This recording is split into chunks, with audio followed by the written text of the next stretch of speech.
Hey guys. um, Sorry it's been so long getting back to you. Been holidays and been sick, and anyway, sorry if I cough during my voiceover. Trying not to. um, this all looks really great. I watched your video and I'm very impressed with y'all's progress.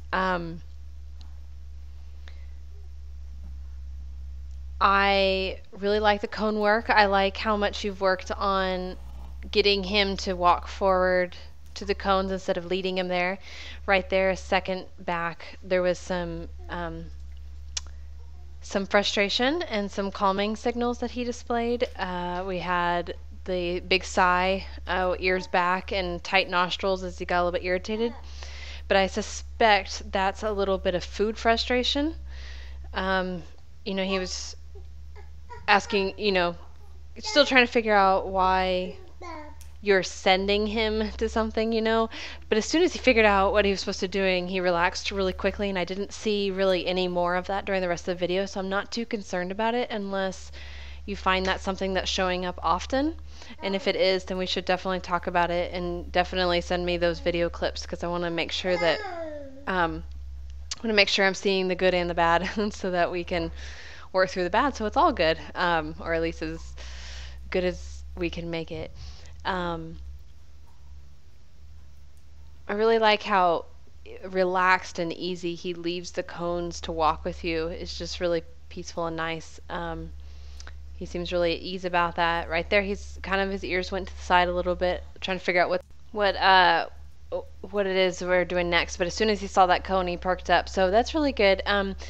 Again, if you start showing too much of that, it just means we're progressing a little bit too far too fast. So we just need to slow it down a little bit. Things like walking past the cones and then turning back around to them might be more frustrating than having a cone straight ahead of him. So like the triangle shape is good, but maybe make an inside turn with him instead of out like that in a circle around. That's not a problem at all. I think it's an excellent behavior to practice. But if you find he's frustrated at all, that would be something to consider reducing those in the moment and just making it really simple and straightforward for him. As far as just going to the next cone, so just making it a nice triangle all the way around, and then go back to the more complicated, which is the walking off and the doing a little circle and coming back. I'm sorry, my daughter is very, very loud today. So he's really got the cone touch cue down, which is fantastic. He really understands that. As soon as you said cone touch, he just ran right over to that. Well, ran, quotation marks, but he's really got that, and he's doing really well. You might also let me see if you do it right here. I forget.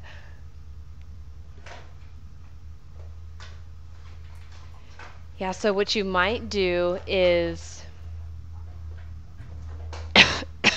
you could practice inside turns with this.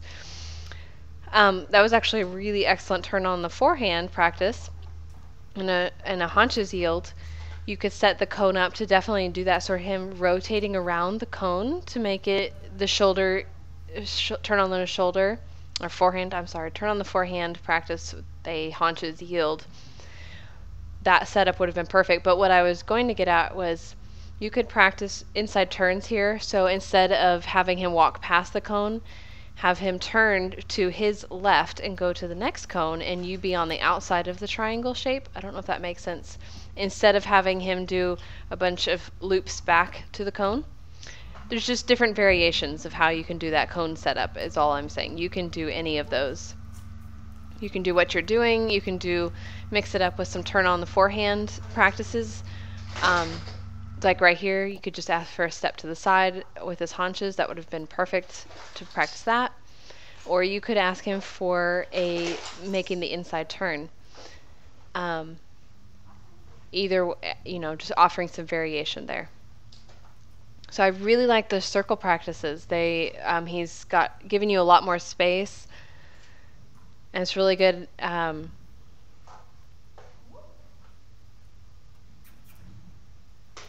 So there I wanted to mention that when you give him a cue to trot, I don't have a problem with you giving it again, but I just want we have to be aware of the fact that if the animal doesn't respond the first time, and then we give it again, and then we have to give it again kind of thing, and we keep giving it until we get what we want, it can become negative reinforcement because we're adding the cue itself is becoming like a pressure, like, okay, I need you to do this, I need you to do this, and we keep going at it until they actually do it.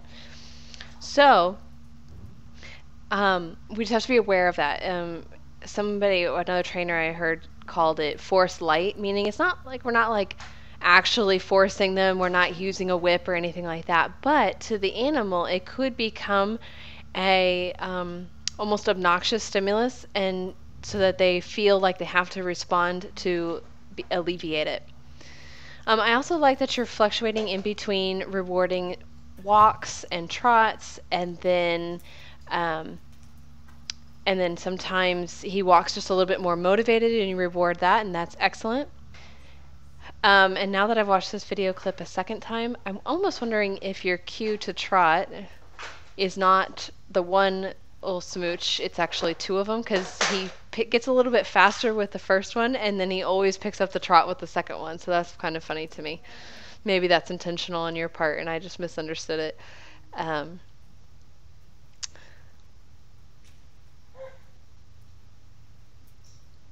So, with trying to get him to do bigger circles, we have a couple options because he's not quite getting the bigger circles, but we're getting there.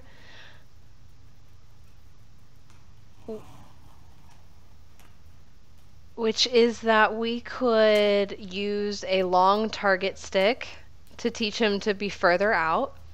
We could use a reverse round pin, so like set up a little pin and when you're on the inside and the horse is on the outside. We could use cones and teach him to go from cone to cone to make a bigger circle. We could free shape it, like right there, that was perfect, where he starts walking out. So you could just start focusing on any time he's walking out and away from you to click that. And eventually what he's going to start doing is just like almost literally start walking out away from you, and we'll have to shape it back into a circle again. But I think that'll be the easiest for you guys, is to start free shaping that walking out and away from you, and start off at the walk and really focus on the walk first. And if he even takes a half a step to the side, if he even takes half a step to the side away from you, go ahead and click that. And let's see if we can get it early on, like a step or two just right off the bat. If when he starts walking that circle, he takes the step to the side away from you, the very first step, if somehow we can set up the situation that it's like that. So maybe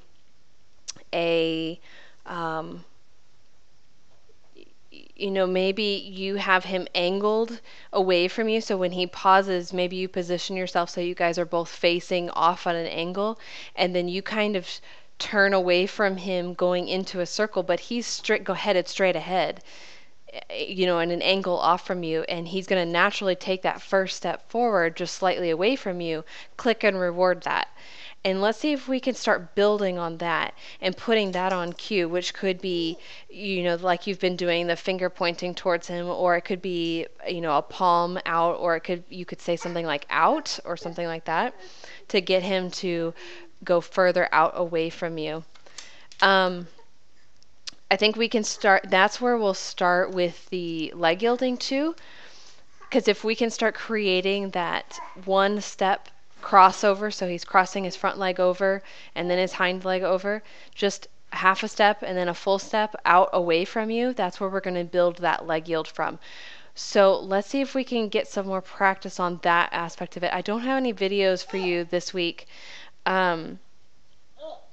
but for your homework, and I'm gonna try and get some videos for you to send you for reference of what I'm talking about with the shoulder and the free shaping it into the leg yield.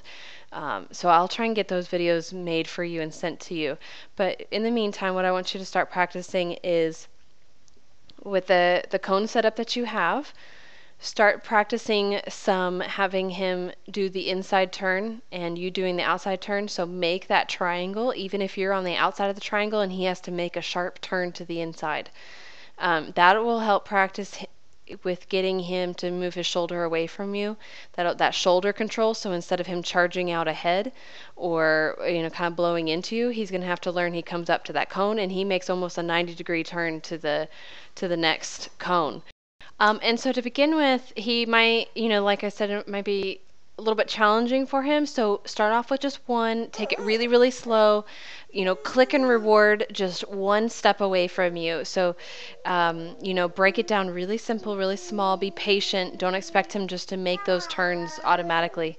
But that'll definitely help building up to those leg yields, to working on getting that shoulder out when you're doing your circles, doing the when we're trying to get him to circle out, circle in, doing all these different movements, all of those are involving some kind of shoulder movement away from you. We're trying to get him to move those shoulders out away from you, so we need to put that on cue, and this will really help, making those inside turns away from you to do the triangle cones, and then also for the leg yields, and then also for doing the circles. So we're going to be able to put them all on cue in almost the same way. It just means move your shoulder away from me, but we'll be doing different patterns, different movements, so that he doesn't get bored and so you don't get bored, and so that we can also generalize the behavior. So anytime you say whatever cue it is, which is out or moving your hand towards him or whatever, he knows that means move your shoulder away from me. And then the last part of that is you had that moment where you were working around that one cone that's furthest away from the camera, where he was kind of offering his own turn on the forehand with the haunches yield, and that was really nice. So that's something, if you wanted to do that to mix up your practices, getting that, having him, really being able to rotate around that cone, that was really nice as well, and we can use that later on. And you can start doing all of this in the saddle, saddle in quotation marks, being able to, I'd get that, okay, let me back up the train. That cone pattern would be really nice to use under saddle, getting him to go from cone to cone with a consistent walk on and cue. You can also, as you're doing that cone pattern, use your outside leg to give him when he's preparing to go to the next cone. So you approach a cone, he touches it, you say walk on, and he makes that really sharp turn to the next cone. Use your outside leg to give him a cue to almost simultaneously to go to the next cone, and that will start developing as well that shoulder, move that shoulder away. So this is the next cue, this is the under saddle cue, so it's going to be a similar cue to the out cue that you're on the ground or your hand or whatever, but now we need an under saddle one. So pick a leg cue that you can use for having his shoulder step over. Okay, I'm sorry my kids are so noisy during this video. Hopefully that all made sense. I'm going to get a video for you this week with some movement, the leg yield movement, and how we free shape that. And then also, I feel like I explained the leg cue for under saddle pretty well. So it's just basically the same thing. We're just going to pick a cue for when you're on him, because you can't you put your hand out towards him to ask him to step over. We now need a leg one. And if you're not, if you're not ready to get on and do that, that's totally fine. But I think you can use that cone setup to start developing that. So he'll touch the cone, click, give him the food. Then you'll give him the walk on cue, and he'll make that turn. And as soon as he starts completing that turn or making the turn committed wise, then you can give your leg cue, which would just be an outside leg slightly forward to move that shoulder around, and then click and reinforce that, and then go to the next cone. So hopefully that gives you guys enough stuff to work on, and I'll send you that video. And yeah, so again, I'm sorry about the noise in the video, but hopefully next time will be quieter. All right, talk to you guys soon.